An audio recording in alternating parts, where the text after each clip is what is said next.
A paz e graça, povo de Deus. Olha, se fosse para mim eu gostava, mas para Jesus. Paz e graça, povo de Deus. Aleluia. Eu estou muito feliz de estar dentro dessa casa. Quero agradecer ao pastor pela confiança, pastora, evangelista, Deus abençoe, ao pastor. E aqui tem um homem de Deus para falar um pouquinho do nosso papai. Quero que você já abra lá sua Bíblia. Eu senti no coração. Eu estava falando do pastor, eu vou compartilhar. Pode tomar seu assento. Vou dar uma pincelada rapidinho no meu testemunho. Eu falei para o pastor que eu estava queimando para falar. Geralmente não é nas igrejas, eu não falo testemunho. Eu sou bem direto assim, mas eu estava ali, Deus estava falando comigo. Hoje eu estou aqui pela graça de Deus. Eu tenho um testemunho um pouco diferente de muitas pessoas, porque eu vim pelo caminho que Balaão trilhava, pelo preço da ganância, do dinheiro. Bem cedo eu tive uma proposta de sair de Itajubá para ir jogar bola para fora.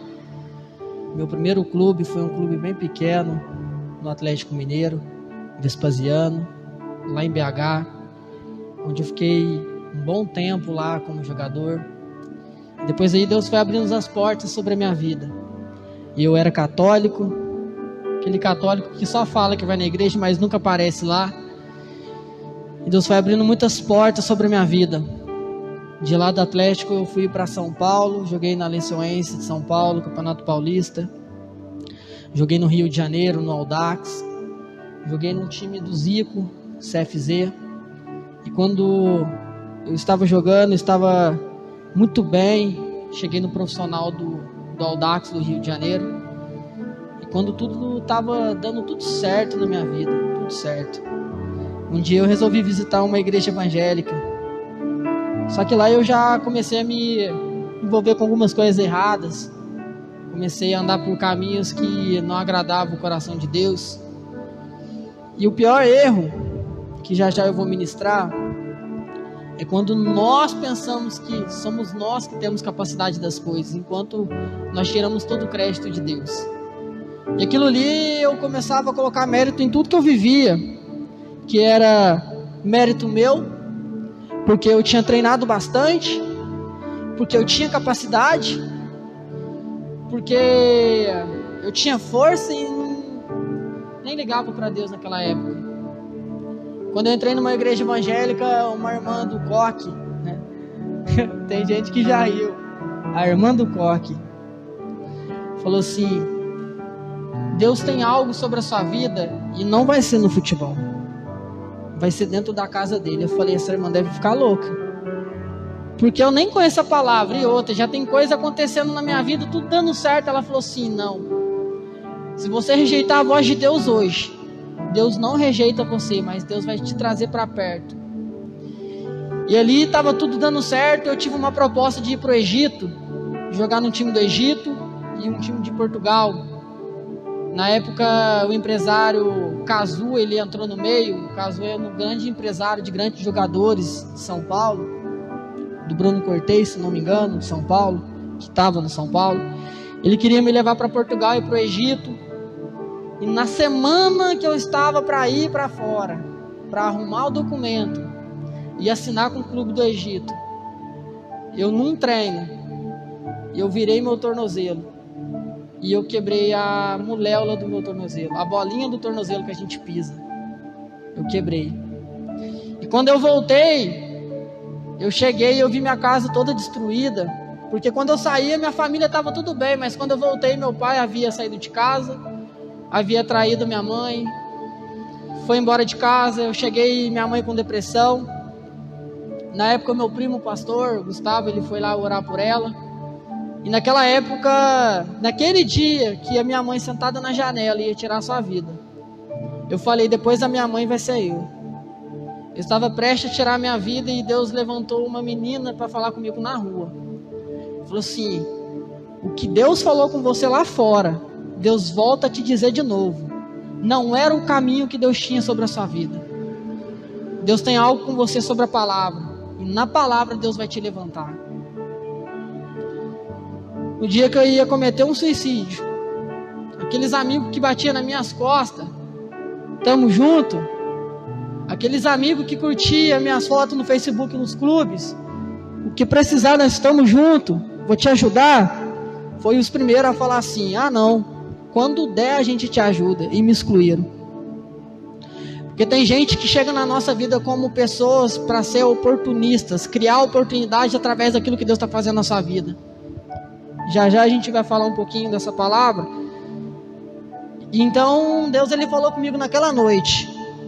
Na noite que eu pensei em tirar a minha vida. Na noite que eu estava com depressão. Na noite que eu já achava que para mim já não tinha jeito. Foi aonde que eu tive um encontro com Jesus na minha casa. E foi muito lindo porque Deus livrou a minha mãe de cometer um suicídio. Deus hoje restaurou a vida da minha mãe casou com uma outra pessoa. Deus ainda teve misericórdia e cuida do meu pai. E Deus tem feito coisas extraordinárias na minha vida. Então, esse é um pouquinho do meu testemunho. Eu não sou de contar, mas eu senti, o pastor tinha falado para mim, mas eu já tinha sentido de falar ali. Porque Deus ele me trouxe algumas memórias do meu passado. Não memórias de quando eu jogava, mas memórias de quando ele me encontrou. Porque dentro do ônibus ainda, eu escutava uma música de Samuel Mariano, que falava muito comigo. Ele falava assim: deu errado, a pesca não teve sucesso. E aquela música invadiu tanto o meu coração. E eu, uma pessoa tão dura de coração, naquele dia que Jesus me salvou, num processo de trabalho do Rio até em Itajubá, até na minha casa, Jesus começou a lançar a sua rede sobre o meu coração. E até hoje eu sou apaixonado por Ele. Agora eu quero falar um pouquinho do meu papai. Lá em Lucas, capítulo 15, versículo 18.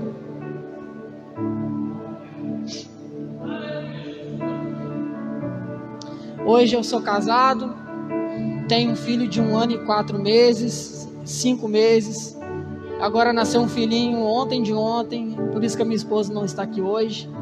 Está lá com a minha mãe está dando um sustento para ela. Hoje agora estou trabalhando na Frivasa, retornei para lá. Trabalho num setor que chama rastreabilidade, mexe com documentação e tudo mais. Deus ele tem cuidado da nossa vida, amém? Trago um abraço da minha igreja, Ministério Remanescer, do pastor Reginaldo. Em Lucas 15, 18 fala assim: levantar-me-ei, tomarei o caminho de volta para o meu pai, e ao chegar lhe confessarei: Pai, pequei contra o céu e contra ti. E junto com essa palavra, para mim falar aquilo que Jesus ele falou um pouquinho comigo, Judas no verso 11, ele fala assim: ai deles, porque trilham o caminho de Caim, são levados e jogados no erro pela ganância de Balaão, e foram tragados pela morte, sendo rebeldes como Corá. Amém? Pode se assentar?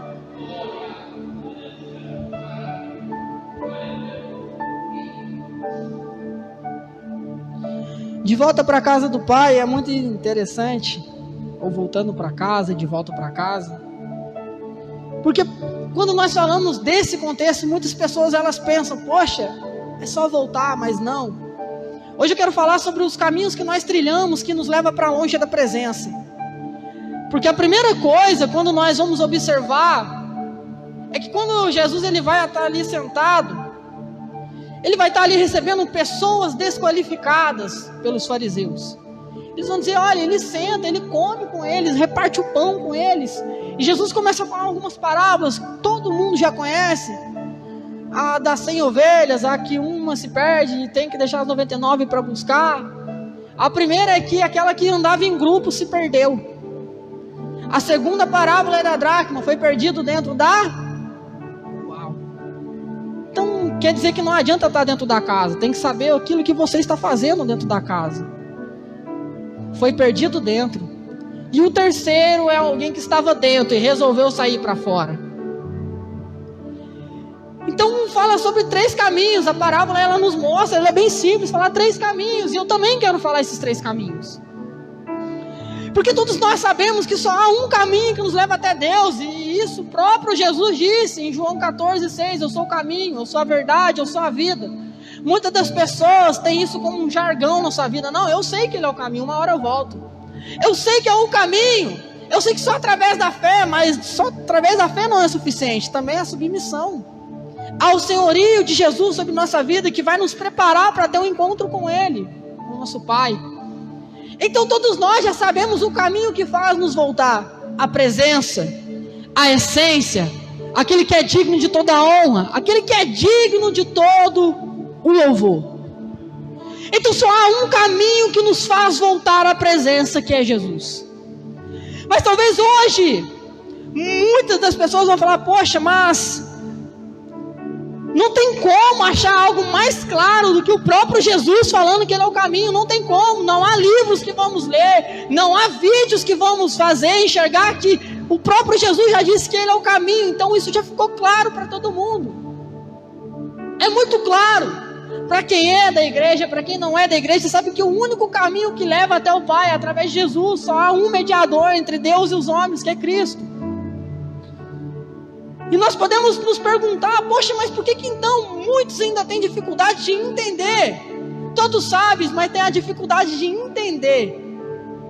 É muito interessante. E a única coisa que nos leva a entender, que nos faz ter a dificuldade, muitas pessoas de ter a dificuldade de entender que Jesus é o caminho, e de ter uma vida submissa a Ele, é simples. O inimigo, o próprio Jesus também já falou, Satanás, aquele que distorce toda a palavra, que distorce toda a verdade de Cristo.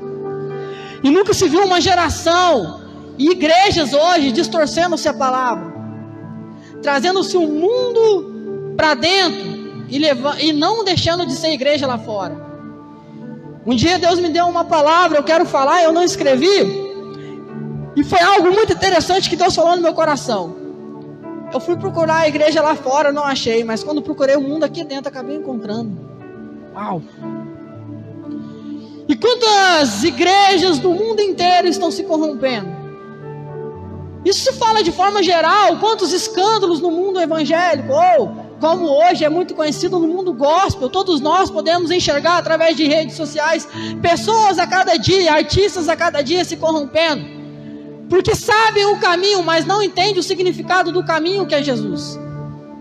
E é muito interessante, porque o único que tem a capacidade de distorcer toda uma palavra é o próprio Satanás, o originador de todas as mentiras, como João 8:44 nos fala. E quantas das pessoas que estão firmadas nele, estão tendo ele como seu pai, porque vivem na prática da mentira, de uma distorção da palavra. E por isso que muitas das pessoas não conseguem enxergar claramente que Cristo é o único caminho. Uau! Eu gosto de pregar assim, gente. E é muito triste quando eu falo isso para você, porque infelizmente, não só no Brasil, mas como fora do Brasil, Satanás tem sido muito eficaz em realizar todos os seus planos, por pessoas não estar firmadas na palavra, por pessoas precisar de um movimento, achando que um movimento emocional está fazendo ela sentir Cristo, e isso não tem nada a ver. O problema hoje da geração é os caminhos que ela não entende, os processos que vai levar até o caminho, que é Jesus. Eu escrevi, mas eu vou falar. Olha, quando nós olhamos para a geração de hoje e vamos olhar um pouquinho para a Bíblia nos tempos passados, quando Deus resolveu falar com o seu povo, e o povo falou: Moisés, fala para Deus descer, estamos preparados, fala para ele descer. E quando Moisés vai falar com Deus para descer, ouve-se barulhos, ruídos, estrondos. Só que o povo não está preparado, então o povo fala tu, Moisés, com Deus, para que nós não morramos. O problema não foi do povo querer falar para Moisés, foi do povo não estar preparado para que Deus descesse. E é algo muito interessante, porque quando nós vemos nos tempos passados e nos tempos de hoje, no tempo passado, o povo queria ouvir muito mais a voz de um profeta do que a da própria presença descer. Nunca se viu uma geração hoje nos tempos de agora, pessoas correndo atrás de profetas, mas não sente mais a presença, não sente mais o Espírito, não sente mais a comunhão com Deus dentro da casa. Quando tem profeta dentro da casa, lota a igreja, mas quando já não tem a presença, já não sente mais nada.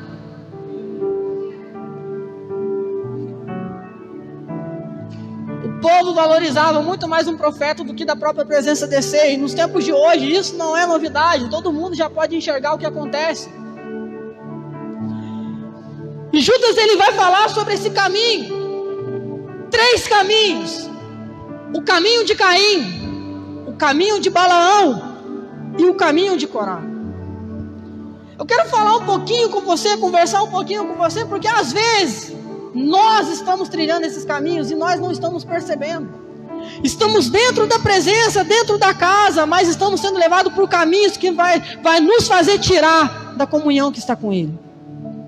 Porque não há como eu falar algo de volta se eu não colocar você no posicionamento para se arrepender e voltar realmente para a presença dele. O primeiro caminho é o caminho de Caim. Por quê? Aquele que quer fazer as coisas da sua própria maneira.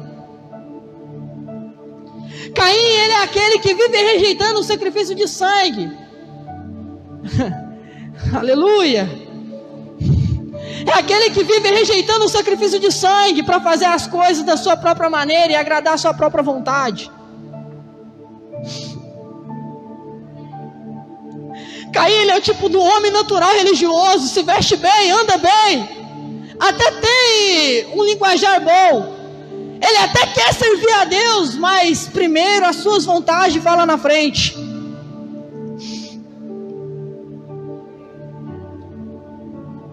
E quando olhando para o tempo de hoje, nunca se viu uma geração que busca tanto ser admirada e pouco se traz respeito à palavra de Deus. É interessante porque Salomão, ele traz admiração diante da rainha de Sabá, porém Daniel traz respeito e reverência diante de Nabucodonosor. O que nos mostra que Deus não se importa com uma geração que quer ser admirada. Deus importa com uma geração que traz respeito ainda à sua palavra. Aleluia! Só que o problema é que por muitas das vezes, por que Deus não faz coisas na nossa vida? Por que as coisas não acontecem? Porque você está seguindo o caminho de Caim. Quer fazer as coisas da sua própria vontade, do seu jeito, e acha que tudo está certo. Tudo está andando certo, conforme Deus está falando, mas às vezes Deus não está no negócio. O que Deus exigia de Caim era um sacrifício, mas Caim, ele quis mudar a exigência de Deus para agradar a si mesmo. Quantas das vezes Deus nos faz tantos pedidos, exigências, posicionamentos, nós não queremos tomar para ficar nas nossas próprias vontades. Estamos dentro da casa, mas as nossas vontades nos chamam para sair lá para fora. Quantas das vezes, que por muitas das vezes nós louvamos, venha o teu reino, faça a tua vontade. Quando Deus quer vir com o teu reino para fazer a vontade, você não deixa por causa da sua vontade.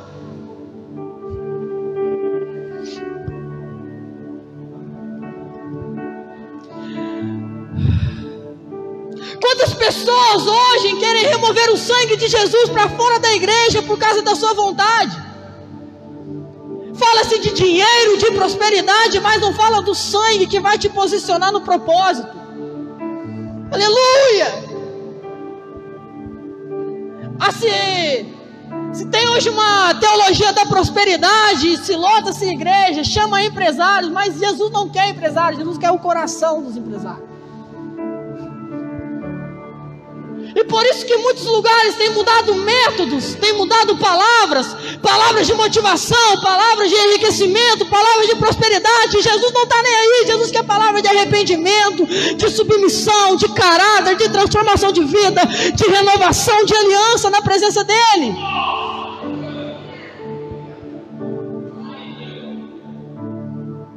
E por muitas das vezes pessoas têm tirar do sangue de Jesus. Por quê? Porque o sangue de Jesus, ele se torna ofensivo às pessoas quando se fala aquele sangue derramado na cruz.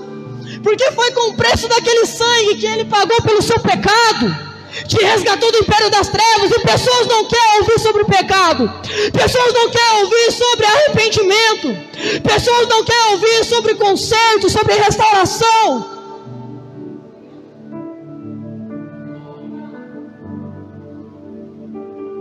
Por isso que tudo aquilo, aleluia. E é interessante porque João Calvino fala que a graça que não me muda não me salva. E quantas pessoas estão querendo experimentar dessa graça de qualquer maneira? Dentro da casa, dentro da presença de Jesus, você já tem a maior herança que você já pode obter, que é a salvação.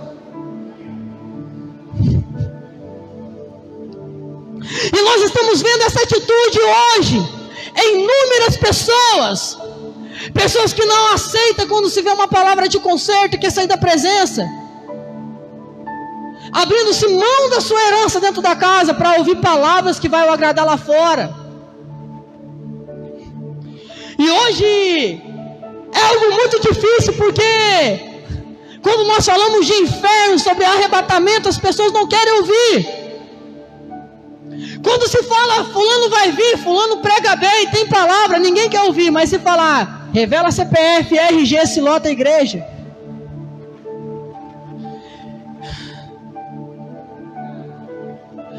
E é algo muito interessante, porque eu fui estudar sobre o significado da palavra profeta no hebraico, Nidá, Nun, Bet, Yu e Aleph, que significa vida, construção, ação e autoridade. Todo profeta carrega a palavra, por isso tem vida e por isso ele constrói. Mas se constrói, só tem ação. Se tiver ação, se tem autoridade. Profeta não é quem revela seu nome, seu CPF. Profeta é quem traz vida através da palavra para consertar aquilo que tem para mudar na tua casa, para consertar aquilo que tem para mudar na sua família. Oh, aleluia! E hoje eu vim trazer uma palavra profética sobre a tua vida. Não venha se corromper com falsas teologias de prosperidade, mas rasgue seu coração para aquele que é digno, o único que é o caminho, o único que é a verdade, a vida, e ninguém vai ao Pai através dele, Jesus.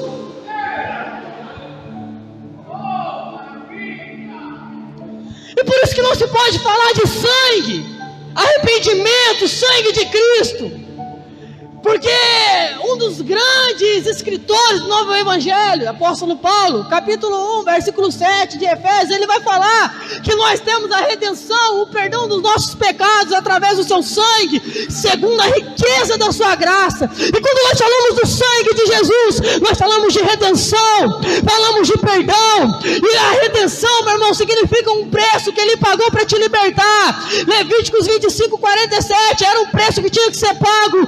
Ele veio para redimir a sua vida, para pagar um preço sobre a tua casa, pagar um preço sobre a tua família, para que eu, você, a nossa casa viemos a servir a Ele. Ele veio para trazer perdão. O perdão significa o quê? Derramamento de sangue, dizendo não precisa de sacrifício, porque Ele foi o próprio sacrifício. Ele veio para te resgatar, para te purificar do império das trevas.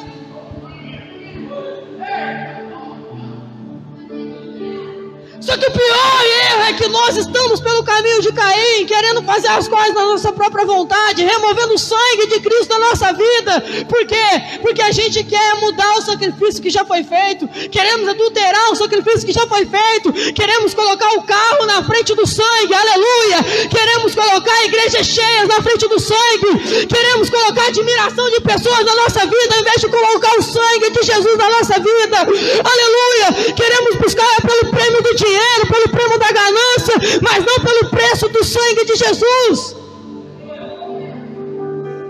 Não tem como nós falarmos sobre voltar para casa se por muitas das vezes nós estamos com a atitude de Caim. O que se viu um movimento hoje chamado de hipergraça, o que? Graça além da graça que já tem. Faço tudo quanto eu quero e eu sou salvo. Esse antinomianismo, o que é isso? Anti significa fora, nomianismo da lei. A lei já não serve. Já não serve mais os padrões de Cristo, já não serve mais sobre o amor, não. Ele já me ama, isso que importa. Esse movimento que tem entrado dentro do coração de muitas pessoas. Pessoas que estão levando o sangue para fora e estão vivendo uma vida de qualquer jeito. Por quê? Porque a graça já salva. A graça não é liberdade para pecar, é convite para a santidade. Aleluia!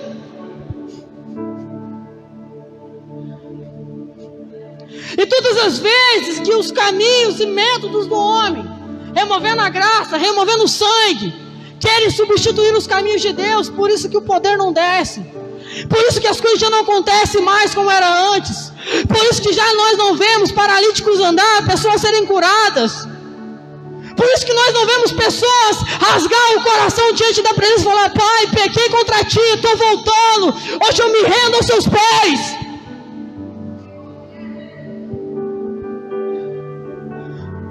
No Novo Testamento é apresentado Jesus como o Senhor 22 vezes, como Salvador 650 vezes. A ordem de Atos 16:31 é: crê no Senhor Jesus, tu e a tua casa, para ser salvo. Eu vim trazer uma palavra para a tua vida. Jesus não é Senhor dos salvos, Ele é Senhor dos senhores. Ele te salva para ser Senhor da sua vida. Ele te salva para dominar o seu coração, para dominar os seus pensamentos, dominar a tua casa, para te transformar e te purificar. Não é só a salvação, é o senhorio dele através da sua vida que vai alcançar pessoas lá fora.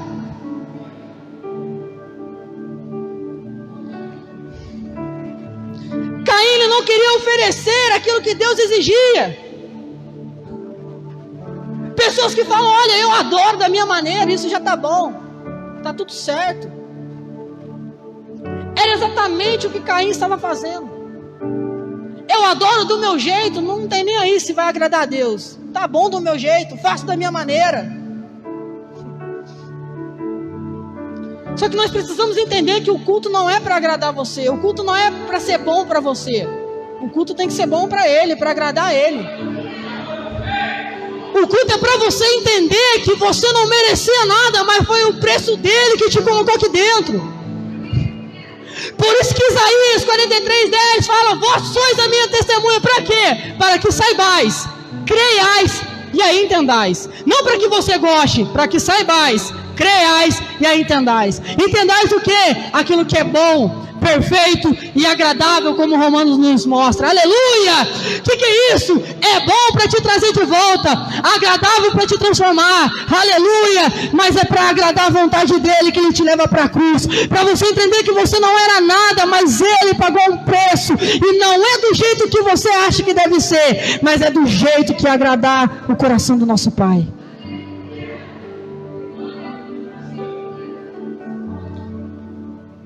E quantas pessoas querendo entretenimento e não arrependimento, querendo admiração e não transformação.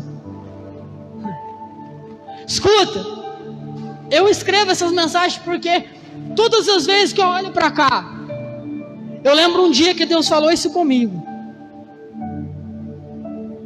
Eu andava certo, mas não organizava as coisas na minha vida, era tudo bagunçado, tudo de qualquer jeito. E um dia Deus falou assim: compra o tablet que eu vou ministrar algo no seu coração. Todas as vezes que você olhar para ele, você vai lembrar de algo. Eu falei: beleza. Um dia eu estava sentado e eu comecei a perguntar para Deus por que as coisas não aconteciam na minha vida. Se Ele falou que levaria eu para fora, para me ministrar, como eu fui como jogador para fora jogar, o que estava acontecendo? E Deus falou assim: começa a organizar as suas mensagens, porque são cheios de balões, você estuda muito, tem muita coisa acontecendo, você não está organizando. Mas aprende uma coisa que eu vou falar: sabe quais são os 4 ambientes que nós temos que organizar todos os dias na nossa vida? Primeiro, leito. Porque quando você acorda, você estava na cama, deitado, leito. Leito você não dorme qualquer um, só dorme se tiver intimidade.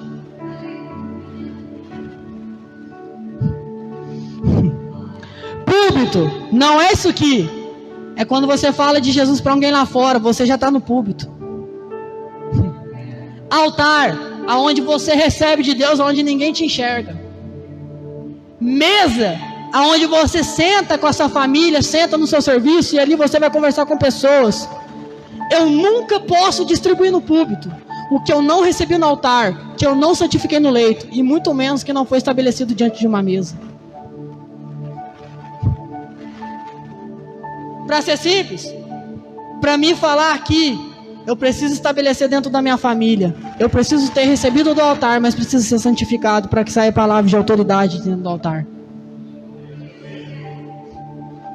Então aqui, todas as vezes que eu olho para cá, eu lembro de coisas que Deus me mostrou para me organizar. Porque uma geração desorganizada nunca vive os propósitos de Deus. Por isso que quando foi para o povo atravessar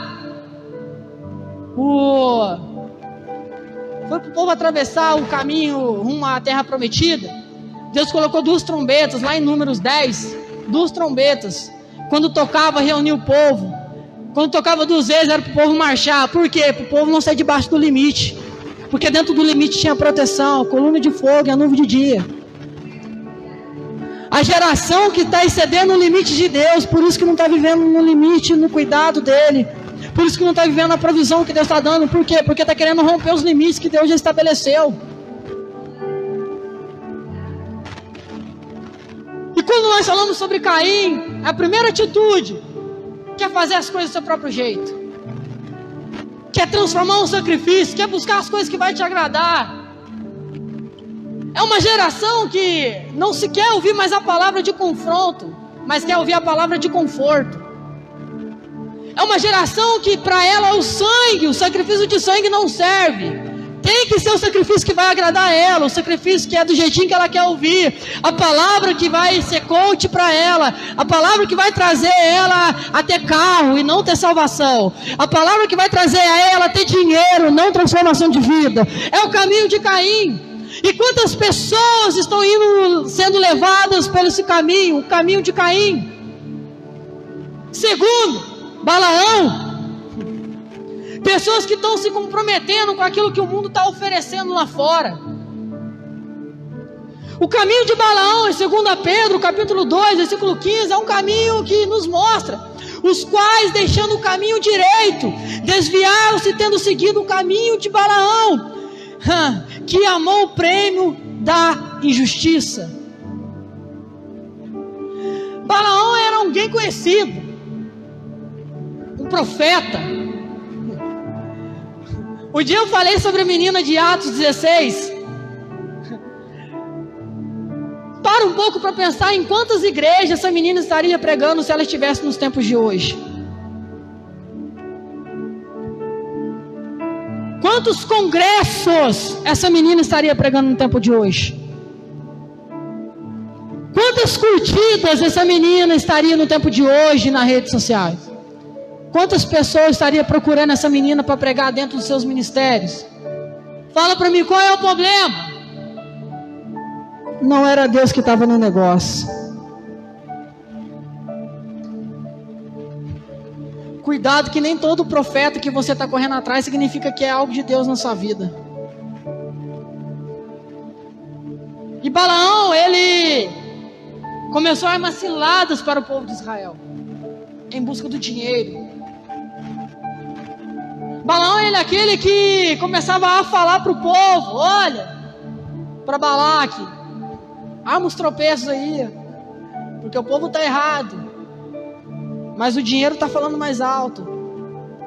Escuta, o pior problema de Balaão é que ele estava disposto a dizer o maior lance que fosse por causa do prêmio do dinheiro. Alguém que amou o preço da injustiça. Uma vez que Deus não permitiria que ele amaldiçoasse o povo de Israel, Balaão ensinava Balaque a lançar tropeços. Escuta, não é só quem profetiza, é que também te ensina a tropeçar no caminho de Deus. Falsas doutrinas, falsas heresias, falso evangelho. Quantas pessoas buscando em redes sociais falsas doutrinas, falso evangelho, falsa transformação, trilhando-se o caminho de Balaão. E ele ensinava a lançar tropeços para o povo de Deus. Ele estava ensinando, incentivando o povo de Deus a fazer coisas que eram erradas. E essa prática continua hoje com aqueles que buscam compromisso com o mundo, trazendo o mundo para dentro da igreja,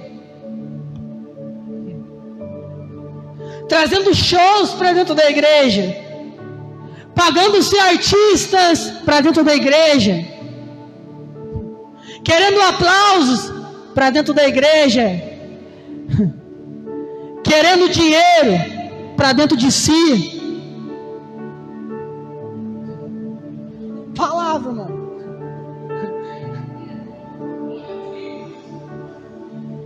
O erro de Balaão, Judas 1:11 fala: ai deles, porque foram pelo caminho de Caim, são levados pelo erro de Balaão. Por muitas das vezes nós ouvimos palavras de confronto e queremos trocar de igreja. Ouvimos palavras de conserto e queremos trocar de igreja. Palavras de posicionamento e queremos trocar de igreja. Eu não escrevi, mas eu vou falar. Escuta.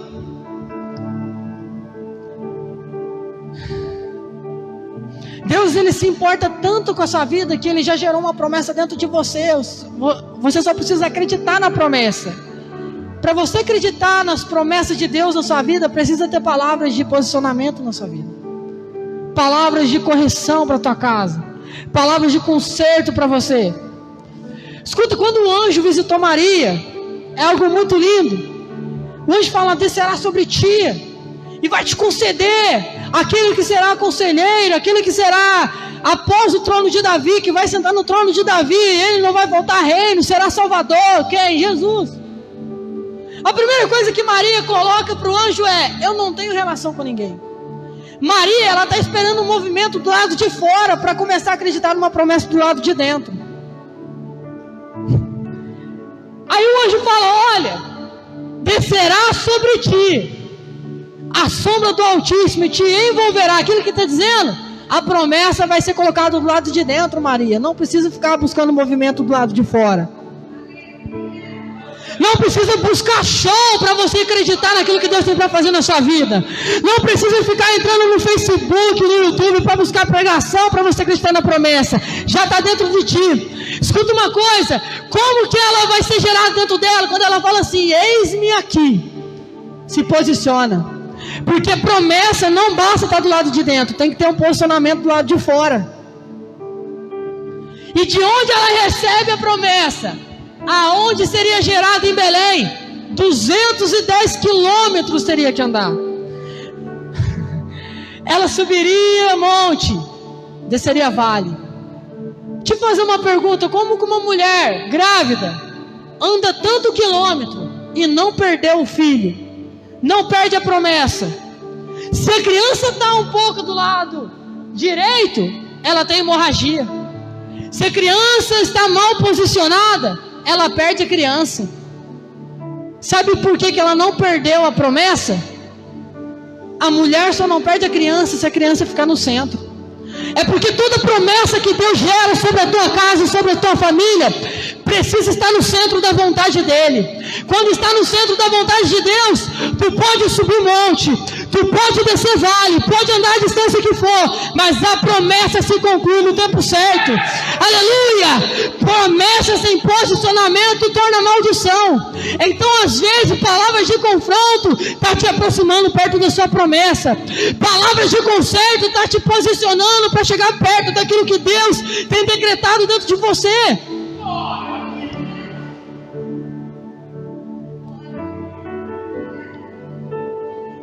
O pior erro aqui de Balaão é que ele achou assim: o povo de Israel está errado. Vou ensinar a lançar tropeço, porque certamente vai agradar a Deus isso daí. Está errado. Só que é alguém que não entende a graça, que não entende o amor que Deus tem pela vida do seu povo e pelas oportunidades que Deus gera na vida do seu povo, mesmo estando errado.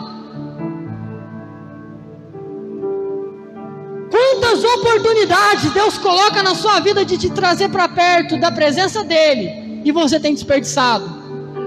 Você está igual a Balaão. Não, na vida de fulano acontece. Por que Deus não leva ele? Por que Deus não cobra ele? Se eu dar um tropecinho aqui, Deus já vem cobrar comigo.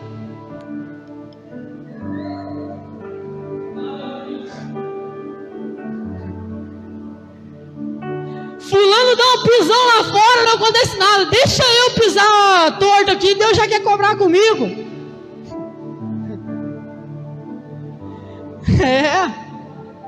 O pior de Balaão não foi só o dinheiro, foi achar que Deus pensava da maneira que ele também pensava. Ele não conseguiu reconhecer o amor de Deus pelo seu povo. Por muitas das vezes nós somos levados pelo caminho de Balaão, não pelo dinheiro, porque a gente acha que Deus tem que agir da maneira que a gente está querendo. Aí a gente fala, fulano anda errado, mas está prosperando. Eu ando certo e não prospero. São oportunidades que você está desperdiçando. Um dia Deus ministrou comigo. Eu comentei com você sobre a pedra, né? Eu comentei com ele lá na Frivasa. Um dia eu estava indo trabalhar, eu tropecei numa pedra. Média assim. O Espírito Santo falou assim, você está acostumado a pregar nas igrejas? Agora eu vou ministrar dentro do seu coração. Presta atenção na pedra. Eu falei, estou olhando. Estou com vontade de chutar ela. Seguinte, a culpada não foi a pedra, foi você que não estava prestando atenção e tropeçou nela. Por você estar distraído, você tropeçou na pedra. Mas um construtor usaria ela para uma grande construção.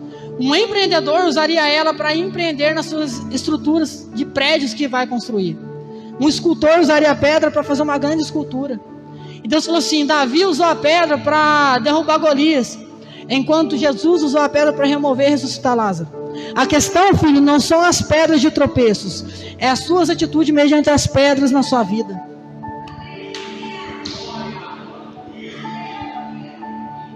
Tem pedrinha que eu estou tropeçando, tem gente que está usando a pedra do seu tropeço para construir um degrau e crescer mais na presença de Deus. O problema não é a pedra, é a sua atitude nas pedras que estão no seu caminho. O que é que você está fazendo mediante as pedras que estão chegando na sua vida? Estevão usou as pedras para olhar para o alto, e quando ele olhou, ele viu o Senhor glorificado, Deus e Jesus Cristo ao seu lado. As pedras que estão chegando na sua vida, o que é que está fazendo em você? Usar um argumento ou usar oportunidades para crescer na presença?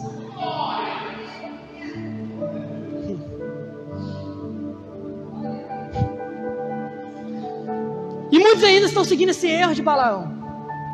Pensar que Deus vai agir da maneira que pensa, na maneira que vai agradar a eles.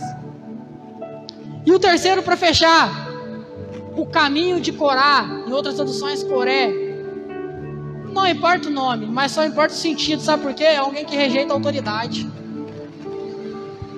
Deus levantou Moisés, falou, Moisés, através de você eu vou falar com o meu povo. Ele fala, eu sou gago, não estou preparado, não tenho eloquência. Eu vejo Deus falando assim, olha, fica tranquilo, porque eu sou especialista em pegar pessoas desqualificadas para começar a construir meus projetos. Aleluia! Glória a Deus! Mas aí se levanta alguém, quem? Coré, bisneto de Levi. Tinha herança divina, mas o seu comportamento não agradava. Escuta, tem coisas que você tem que crescer. Não é porque seu pai é pastor, não é porque seu parente é levita, é porque Deus tem algo com você. Deus não pega chamado de ninguém para construir algo na sua vida. Deus pega o seu chamado para construir algo na vida de alguém. Coré, ele foi rebelde com Deus, rebelde contra a liderança que Deus colocou para guiar o povo. E o que eu entendo com isso? Alguém que se rebela contra a líder, foi a mesma coisa que o filho pródigo fez com o pai. Tirou a autoridade de liderança que o pai tinha dentro da casa, falando assim, me dá o direito da minha herança. Só estudar, Deuteronômio 21:17. Somente quando o pai morria, é que era distribuída a herança, a propriedade. Ao filho mais novo, era um terço. Era parte de 1/3 daquilo que ele tinha. E ao mais velho, 2/3. O filho tira a autoridade do pai para querer a sua herança. O problema não é do filho querer a herança, é não saber o tempo de receber a sua herança. Ele tinha herança sim ou não? Conversa comigo. Ele tinha herança sim ou não? O problema não é ter herança, é saber o tempo que vai usar ela. 1 Crônicas 12, verso 32, quando Davi ia para as guerras, ele tinha 200 conselheiros, os filhos de Isacar, para falar o tempo e a hora. Tem gente entrando na batalha sem saber o tempo e a hora de agir. Tem gente querendo sair da igreja achando que já tem herança e não sabe o tempo que vai receber ela. Já aceitei Jesus, já sou salvo. Não é assim que funciona. Rejeitando a liderança que Deus constituiu dentro da igreja, para achar que as coisas vão acontecer do seu jeito. Eu não sei por que eu estou falando isso, mas a palavra que está sendo ministrada ali, não estou gostando, não vou para outra igreja. Rejeita a liderança que Deus pôs sobre a sua vida para cuidar de você, saindo pelo caminho de Corá. Quais são os 3 caminhos? Alguém que quer fazer as coisas da sua própria vontade. Alguém que acha que Deus vai agir da maneira que está pensando, buscando em busca do seu dinheiro, do seu lucro. E o terceiro, aquele que rejeita a liderança de Deus. São caminhos que levam para longe da presença. Por muitas das vezes nós estamos igual ao filho pródigo. Estamos dentro da casa do pai, temos a herança, mas com desejo de voltar lá para fora, sendo levado por esses 3 caminhos. Mas é interessante porque em Lucas 15, 18 fala: Pai, eu vou me levantar. E no caminho ele já pensava: pequei contra ti, contra os céus, errei. No processo para voltar, ele lembrava dos seus erros. É porque entre a aceitação em Cristo ao cumprimento da promessa, há propósitos que devem ser cumpridos na sua vida. E um desses propósitos é o arrependimento. Arrependimento gera esperança, esperança gera estrutura, estrutura gera milagre, milagre gera transformação, transformação gera multiplicação. Tudo isso acontece através de organização na nossa vida quando aceitamos a Cristo. Para que a multiplicação de Jesus acontecesse, ele fala: se organize de 50 em 50 e 100 em 100. O que veio primeiro, o milagre ou a organização? Porque sem organização nós não vivemos o milagre, nós não recebemos a promessa de Deus na nossa vida. Então quando o filho pródigo está voltando, por que eu não ministrei em cima disso? Porque todo mundo já conhece. Todo mundo sabe que quando ele volta, o pai vai estar de braços abertos para receber. Só que por muitas das vezes nós sabemos disso, mas estamos sendo levados por esses 3 caminhos na nossa vida: o caminho de Caim, de Balaão, de Corá, e nós estamos sendo levados longe da presença. Por isso que eu sempre falo: quando você aceita Cristo, Cristo tira você do mundo. Mas quando você aceita a palavra de Cristo tira o mundo de dentro de você. Uau! Não é só aceitar Jesus, é aceitar também a palavra. Por isso que o Salmista 119, versículo de número 9, fala assim: como o jovem mantém puro o seu caminho, observando segundo a tua palavra, guardando os seus mandamentos para não pecar contra ele. Por isso que Salmos de número 1 fala o quê? Bem-aventurado aquele que não se assenta na roda dos encarnecedores, não vai na roda dos pecadores, mas antes medita na palavra de dia e dia, porque ele é semelhante a alguém que está junto ao ribeiro, as suas folhas não murcham. Por isso que há mais de 3.744.614 palavras na Bíblia. Tudo para quê? Para transformar a sua vida, para te trazer para perto, para você entender que você um dia era um filho pródigo na vida, mas é necessário você se arrepender de alguns caminhos. E para fechar, escuta, talvez eu estou falando, mas tem gente que está num sono tão profundo que não consegue despertar, que vai esperar acontecer como filho pródigo, gastar tudo e chegar ali no lamaçal. Tem gente que está em 4 sonos. Eu não sei porque que eu vou falar isso para encerrar, mas Deus está falando aqui comigo. O primeiro sono, Juízes 16, o sono do perigo. Quando Sansão se envolve com alguém que não era do mesmo propósito, não era do mesmo destino, conta a sua maior força, e quando ele vai dormir aos joelhos de quem? De Dalila, acontece o quê? Acordar a sua força. Tem gente no sono tão profundo do perigo, revelando seus sonhos para quem não segue o mesmo propósito, revelando seus sonhos para quem não segue o mesmo desejo de Deus na sua vida, revelando seu sonho para pessoas despreparadas na tua casa. Segundo sono, não sei por que eu estou falando, mas tem gente que vai estar nesse sono. Segundo sono, Marcos 14, 41, Jesus 3 vezes estava orando no monte. Quando ele desce, os discípulos estão dormindo.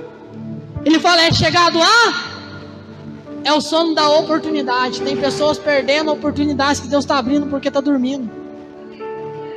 Terceiro sono, o sono da tempestade. Está tudo dando errado, e tem gente dormindo aonde? No fundo. Está tudo dando errado na sua vida, as coisas não acontecem, você está dormindo. Último sono, Atos 20, versículo 9. Paulo está pregando e tem alguém em cima da janela que está dormindo. É o sono da indecisão. Está igual o filho, está tudo dando errado, mas ainda está dormindo indeciso de voltar para casa. A minha Bíblia diz em Efésios 5,14: desperta tu que dormes, levanta entre os mortos e Cristo iluminará os seus carros. Que sono que você entrou aqui dentro hoje? Do perigo? Contando os seus maiores desejos e propósitos para quem não tem o mesmo propósito que o seu? Contando os seus sonhos, seus planos e projetos para quem não está nem aí para a sua vida? O sono de oportunidades? Está tudo dando errado, Deus está te dando a oportunidade, você está dormindo porque você não está despertando na palavra? O sono da tempestade?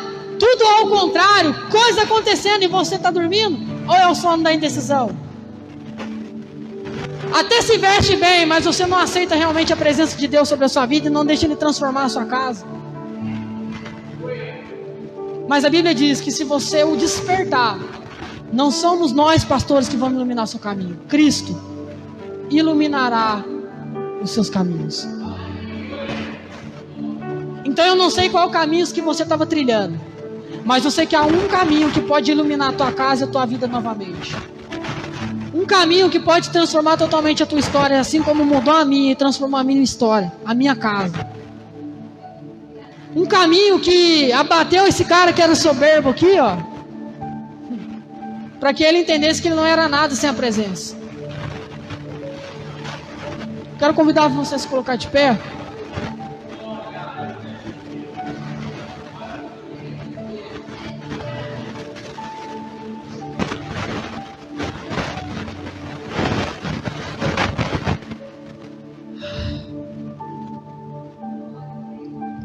Levanta suas mãos assim.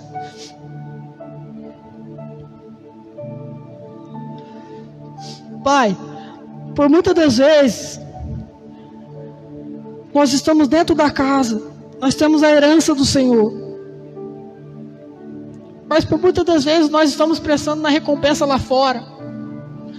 Nós queremos comparar a graça extraordinária do Senhor com prosperidade terrena, e isso não tem nada a ver com aquilo que o Senhor já prometeu para a gente no céu. Por muitas das vezes nós queremos as coisas do nosso jeito, agindo como Caim, queremos fazer as coisas do nosso jeito, distorcer aquilo que o Senhor está mandando a gente fazer, para que coisas venham agradar a gente. Por muitas das vezes, Pai, nós estamos sendo levados como Balaão, porque nós achamos que o Senhor pensa como a gente, e nós erramos. Nós valorizamos ficar horas trabalhando para ganhar adicional noturno, hora extra, para ter dinheiro, mas quando o culto passa um pouquinho, nós queremos ir embora. E por muitas das vezes, essa ganância tem nos levado como Balaão.